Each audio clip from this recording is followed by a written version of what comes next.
Hi, this is Dr. Rozina. I am so happy and grateful that you are continuing to choose to invest in yourself. So today we are going to talk about problem with worrying.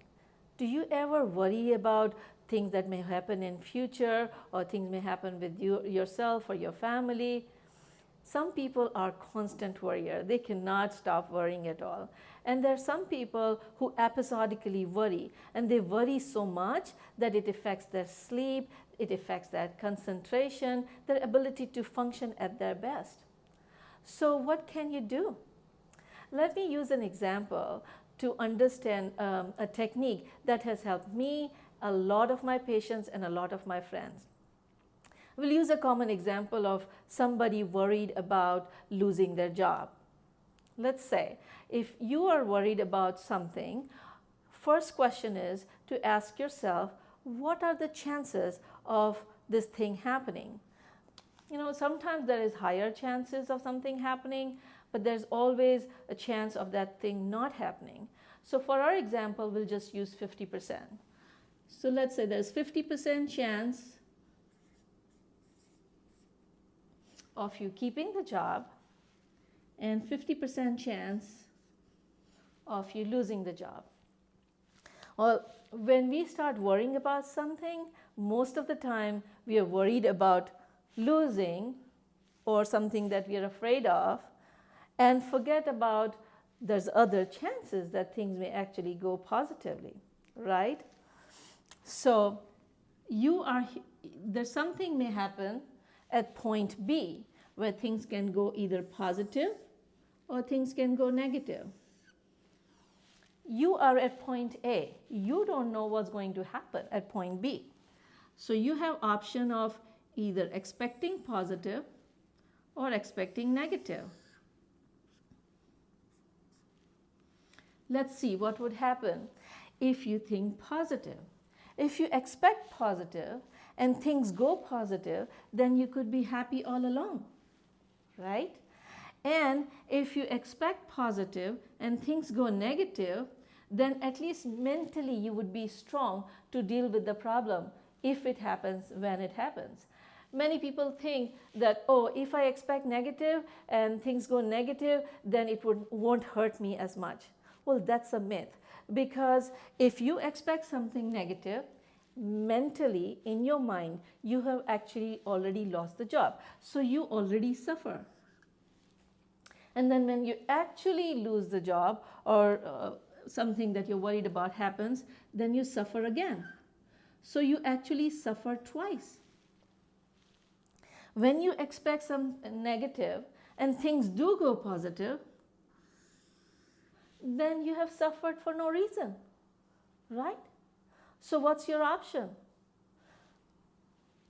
Clearly, when I share this technique, one of the things people say is, I don't want to suffer twice. So what to do? Your mind has the tendency to keep bringing the negative thought over and over again. And so what you can do is you can train your brain by using a mantra saying, I choose not to suffer before suffering. I will deal with the problem if it happens, when it happens. And I am going to focus on the things I want rather than the things I don't want. When you use this mantra, your negative thought would change into positive thought for a little bit of time. And then 5 minutes later, the negative thought would come again. You use the mantra again and become positive. Again, 5 minutes later, the negative thought may come again. But as you keep on practicing, you would train your brain to start thinking more positive, and the space between the negative thoughts would keep on increasing, and the number of negative thoughts would start decreasing. And so use this mantra. I choose not to suffer before suffering. I will deal with the problem if it happens, when it happens, and I choose to focus on the things I want rather than the things I don't want.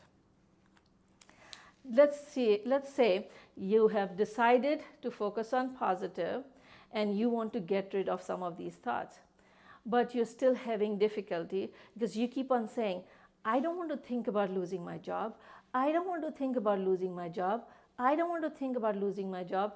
What's going to happen? That's the thought is going to come to your mind. Let's do a simple example to learn the power of these statements. So close your eyes for a second if you are in a safe place and imagine. Don't think about your kitchen. Don't see the color of your kitchen. Don't see where the stoves are. Don't see where the sink is. Don't see where your refrigerator is. Don't see yourself walking in the kitchen going to that refrigerator. Don't open that door of the refrigerator. Don't take that water bottle out. How was the water? Open your eyes. Most of the time when I do this, people tell me that they keep on imagining all the things I was asking them not to think about, right? Let's do the second step of the exercise. Close your eyes again, and this time, think about your bedroom. Think about the color of the bedroom. Think about where the windows are, where the doors are, where the bed is, what color sheets are on the bed, what color the pillows are. Hold that pillow and open your eyes. How was the water? See, you did not think about the water this time. Why? Because you gave your mind something else to focus on. Our brains are like that. We see things in pictures. So the brain doesn't know how no kitchen looks like. It only knows how the kitchen looks like. That's why when you say, okay, don't look down, people would look down. If you are trying to grab a shoe from a dog chewing on your shoes, what do? Do you pull it from his mouth? You would never let it go. What you do is you give another thing, you dangle the ball or throw the frisbee, and the dog would leave your shoe and go start playing with the other thing. Similarly, if you want your brain to not focus on something, then you have to give more positive food for thought for your brain so it can stop worrying about things. So, how to utilize these exercises? You can utilize this crossroad technique. I call it crossroad because it looks like a cross and it is a choice of focusing.